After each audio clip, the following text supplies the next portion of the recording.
Hello दोस्तों, मैं आप सभी का स्वागत करती हूँ अपनी हिंदी क्लासेस बाय शिक्षा में। मैं आशा करती हूँ कि आप सभी स्वस्थ होंगे और अपनी पढ़ाई में सभी बिजी होंगे।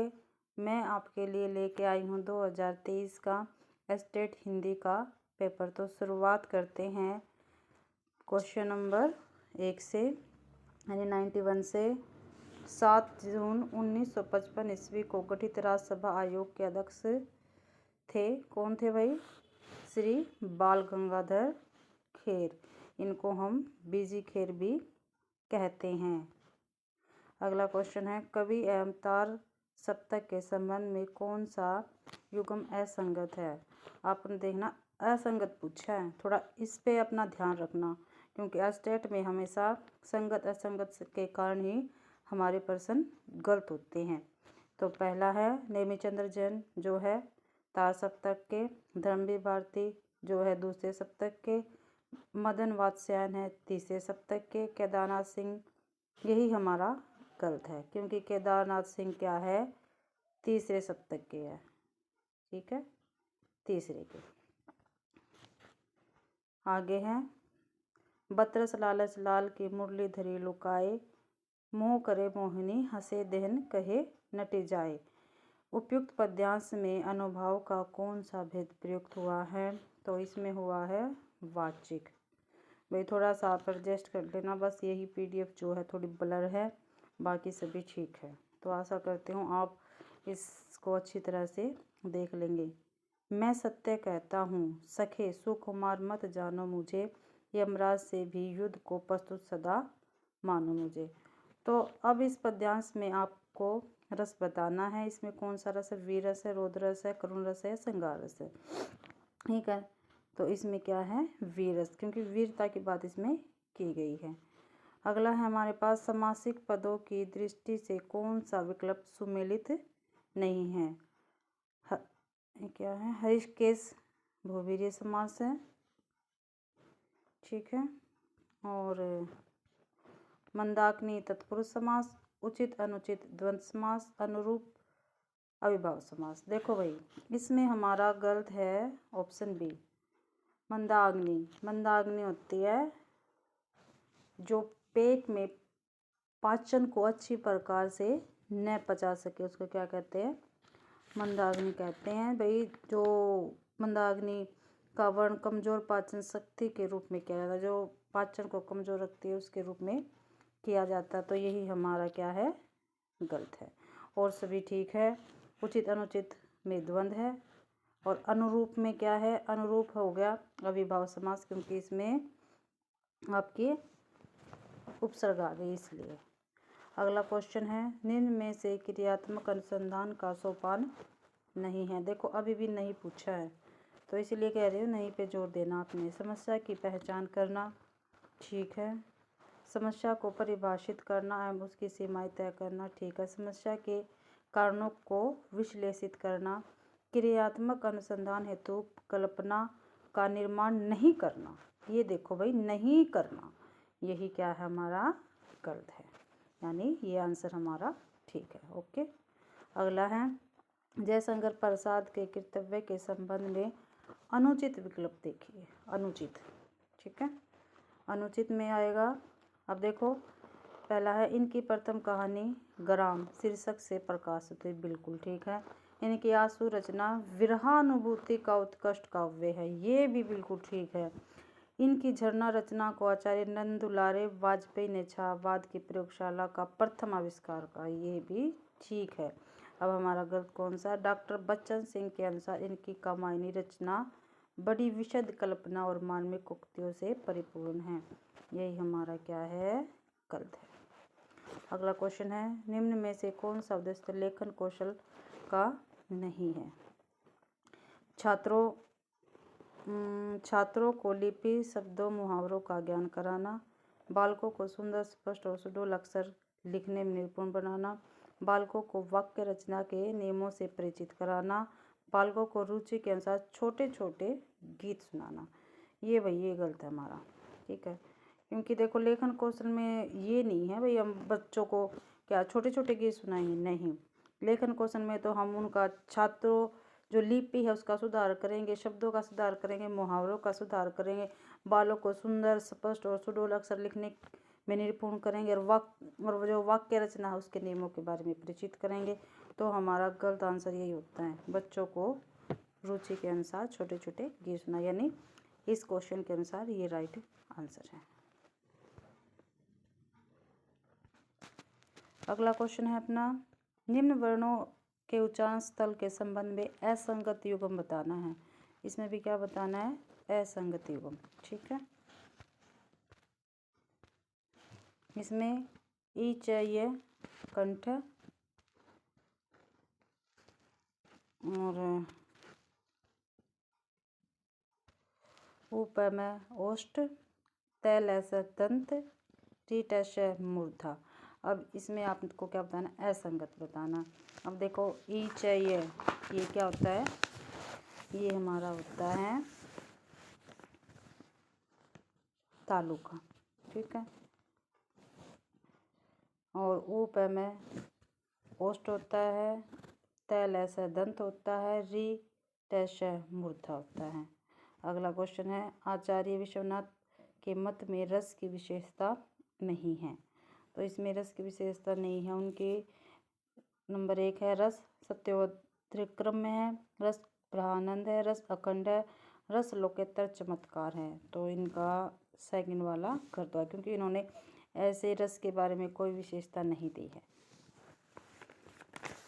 अगला है हमारा, प्रदत्त विकल्पों में से हिंदी साहित्य के प्रथम इतिहासकार है भाई गारसा दत्तासी। इन्होंने सबसे पहले फ्रेंच भाषा में अपना इतिहास लिखा था, जिसका नाम था इस्तवार दे ला लिटरेचर इंडो हिंदुस्तानी, जिसके 2 भाग प्रकाशन में आए थे। पहला भाग आया था 1839 में और दूसरा आया था 1847 में। ठीक है, अगला है, निम्न में से एक श्रव्य सामग्री नहीं है। सर्वे क्या होती है, ओनली सुनने वाले। इसमें से कौन सी नहीं आप जानते हो, रेडियो भी सर्वे है, टेप रिकॉर्डर भी सर्वे है, लिंगवा फोन भी है, लेकिन टेलीविज़न नहीं है। अगला क्वेश्चन है, देवनागरी लिपि के संबंध में असत्य विकल्प चुनिए। देखो भाई, इसमें पेपर में असत्य, असंगत, अनुचित यही आए हैं, कहीं पे नहीं है। तो आपको विशेष रूप से इन पे पेपर देते टाइम गोला कर लेना भाई, असत्य और नहीं वाले पे गोला कर लें। आगे हम इसका आंसर पढ़ते हैं। पहला है सॉरी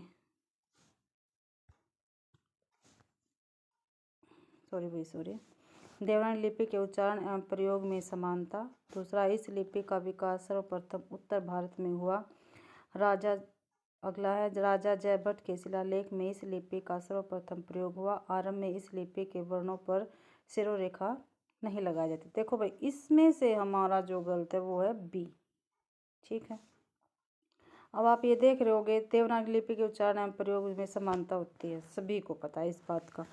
ठीक है, और क्या है भाई, इस लिपि का विकास सर्वप्रथम उत्तर भारत में नहीं, क्योंकि देवनागरी लिपि का विकास भारतीय उपमहाद्वीप में विभिन्न भागों में हुआ है और इसे किसी एक भौगोलिक क्षेत्र तक सीमित नहीं किया जा सकता। तो हमारा आंसर बी ठीक रहेगा, यानी इसके अकॉर्डिंग ठीक है। अगला है हमारा, डॉक्टर नगेंद्र के मत में रीति निरूपण का आरंभिक ग्रंथ है। भाई, रीति निरूपण का आरंभिक ग्रंथ बताना है डॉक्टर नगेंद्र के मत में, तो है हमारा कृपाराम कृत हितरंगिणी। ठीक है, अगला क्वेश्चन, निम्न में से नरेंद्र देव समिति का संबंध है। 105 का है, नागरी लिपि में सुधार का आंसर आ गया इसका, नागरी लिपि में सुधार का संबंध है। अगला है, मौन पठन का उद्देश्य है छात्रों में चिंतन एवं तर्क वितर्क शक्ति का विकास करना, छात्रों को तीव्र गति से पढ़ने का अभ्यास कराना, परिचित शब्दावली को सक्रिय रूप देना। इसका डी ठीक है, सारी ठीक है भैया। ठीक है, हम अगला करते हैं। अगला हमारा है 107, निम्न में से कौन सा कथन अनुचित है। देखो भैया, फिर अनुचित आ गया यहाँ पे। ठीक है, अनुचित, तो इसलिए कहते हैं थोड़ा ध्यान रखना, अनुचित नहीं है, असंगत है। इस पे ब्रजभाषा को कुछ विद्वानों ने अंतर्वेदी नाम से अभिविष्ट किया। बिल्कुल ठीक है भाई, बिल्कुल। डॉक्टर धीरेन्द्र वर्मा ने कन्नौजी को ब्रजभाषा की उपभाषा कहा। ठीक है ये भी। बुंदेली बोली को कोसली नाम से भी जाना जाता है। देखते हैं इसको। डॉक्टर उदय नारायण तिवारी अवधी तथा बघेली में नाम वात्र का अंतर स्वीकार करते। भाई ये भी ठीक है। ठीक है, तो गलत क्या है? गलत है हमारा सी, 107 का सी। आप सभी को पता है बुंदेली बोली को कोसली नहीं कहते, क्योंकि बुंदेली और कोसली दो अलग अलग बोलियां होती है। बुंदेली मध्य प्रदेश के बुंदेलखंड क्षेत्र में बोली जाती है और कोसली उत्तर प्रदेश के उत्तरी हिस्से में बोली जाती है। आपको ये ध्यान रखना। अगला क्वेश्चन है हमारा, भारतेंदु युगिन साहित्यकार के संबंध में अनुचित। अब फिर देख लो भाई, अनुचित ही पूछ रखा है। ठीक है, तो इस युग के सबसे समर्थ निबंधकार बालकृष्ण भट्ट है। बिल्कुल ठीक। ठाकुर जगमोहन इस युग के सर्वश्रेष्ठ प्रकृति प्रेमी साहित्यकार है। ये भी ठीक है। प्रताप नारायण मिश्र के संपादक तत्व में हिंदी प्रदीप का पत्र का प्रकाशन होता है। चलो देखते हैं इसको भी। नवभक्त माल के रचयिता राधाचरण गोस्वामी थे। ये भी ठीक है। तो हमारा उत्तर का आंसर हुआ सी। ठीक है, क्या बताना हमें? गलत बताना। ठीक है, और आप सभी को पता है हिंदी प्रदीप के संपादक कौन थे? बालकृष्ण भट्ट थे। ठीक है जी, आगे करते हैं। नादान दोस्त कहानी में केशव की बहन का नाम क्या था? तो आप सभी को पता होगा, हमारा NCERT का है नादान दोस्त, जिसके लेखक है प्रेमचंद्र। उसमें इसकी बहन का नाम था श्यामा। अगला है, संघ की राजभाषा हिंदी और लिपि देवनागरिक हो किस अनुच्छेद में वर्णित है? बताइए आप, किस अनुच्छेद में वर्णित है? तो हमारा 110 का होगा आंसर ए, 343 में है। अच्छे पाठ्यक्रम की विशेषता नहीं है। पहला है आंसर हमारा, पाठ्यक्रम शिक्षण उद्देश्यों की पूर्ति करने वाला हो। पाठ्यक्रम में व्यक्तिक विभिन्नता को ध्यान में न रखा गया हो। पाठ्यक्रम उस स्तर के छात्रों को ग्राह्य हो। पाठ्यक्रम सामाजिक एवं राष्ट्रीय चेतना जागृत करने में सक्षम हो। देखो भाई, इसका आंसर सीधे तौर पे आपको पता है कि हमें किसी भी चीज़ में बंटवारा पसंद नहीं होता। ठीक है, लेकिन पाठ्यक्रम को हम देखते हैं अच्छी तरह से। तो इसका आंसर होगा बी। ठीक है, 111 का बी। अगला क्वेश्चन है हमारा, भारतीय संविधान के अनुच्छेद 351 में वर्णित है हिंदी भाषा का प्रचार वृद्धि करना तथा उसका विकास करना। उच्चतम एवं उच्च न्यायालय आदि की भाषा व्यवस्था, राजभाषा आयोग का गठन, राज्यों में प्रयुक्त होने वाली भाषा। तो इसका आंसर आएगा सॉरी, इसका आंसर आएगा ए। ठीक है, अगला है हमारा,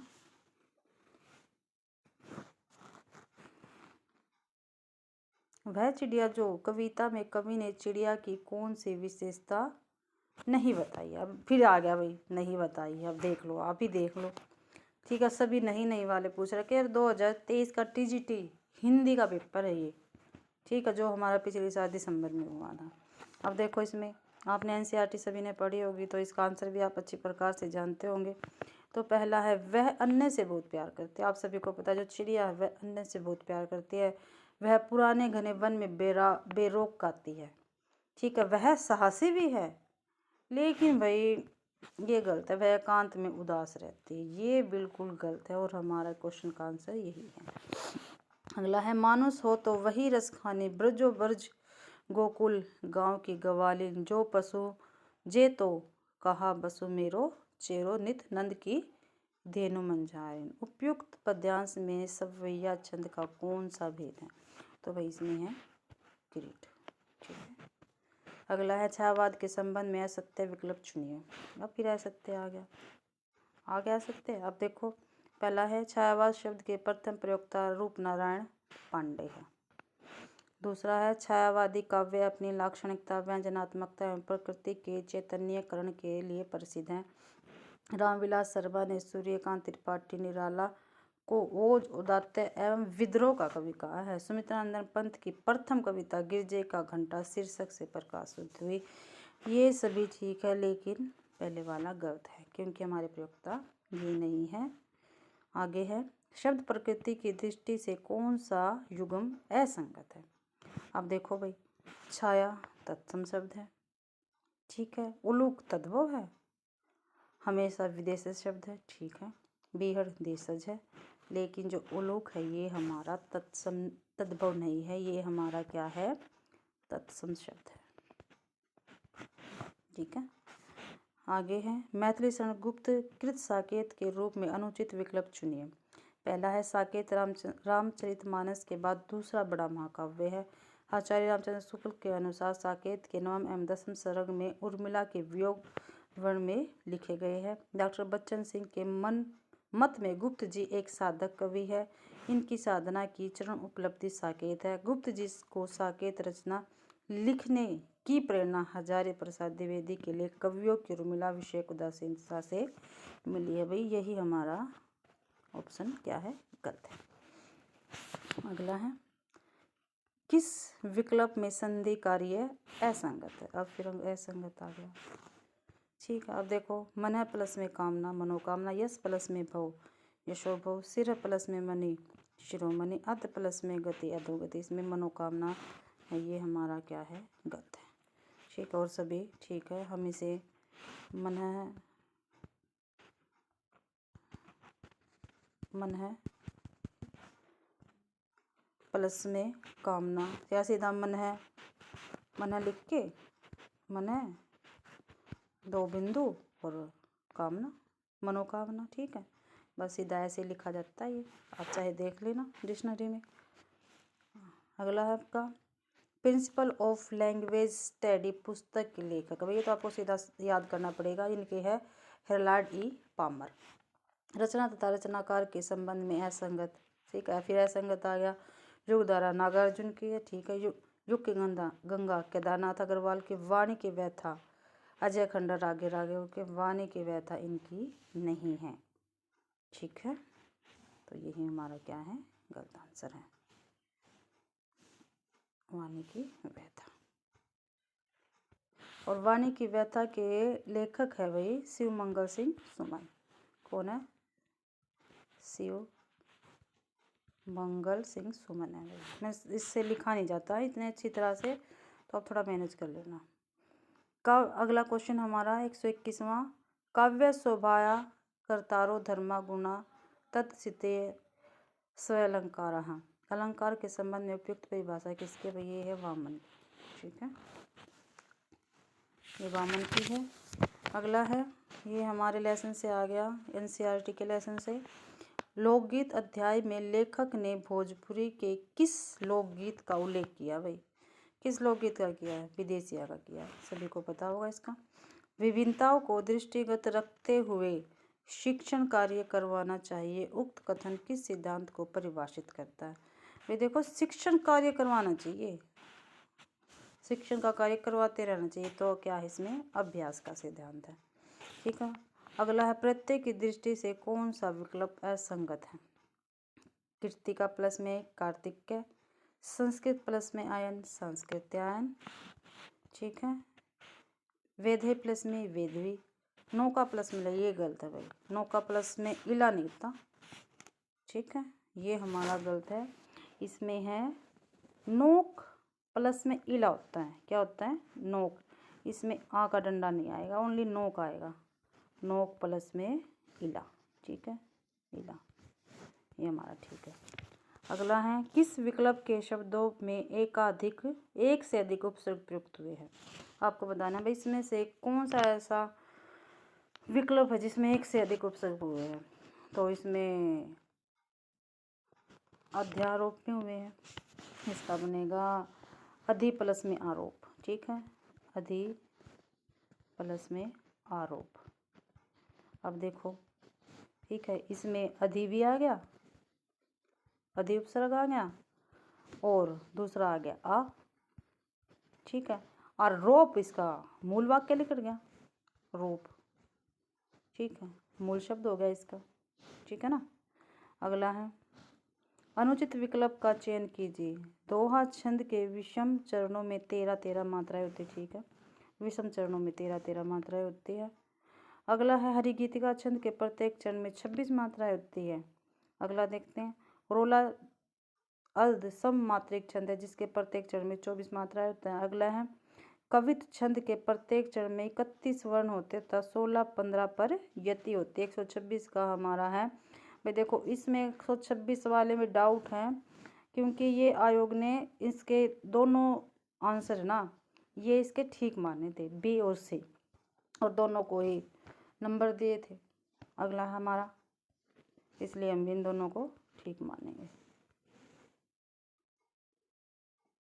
127 में भाई थोड़ा ब्लर हो गया इसमें भी, एक मिनट। अच्छा दोस्तों, ये मैंने आपको 126 तक क्वेश्चन आंसर करवा दिए हैं स्टेट TGT 2023 के। फिर इसका अगला पार्ट दूसरी वीडियो में रिकॉर्ड करेंगे। आशा करती हूँ आप मेरी गलतियों की तरफ ध्यान न देकर पढ़ाई करेंगे और अच्छी प्रकार से मेरे चैनल को सपोर्ट करना, सब्सक्राइब करना, लाइक करना, कमेंट करना। Thank you.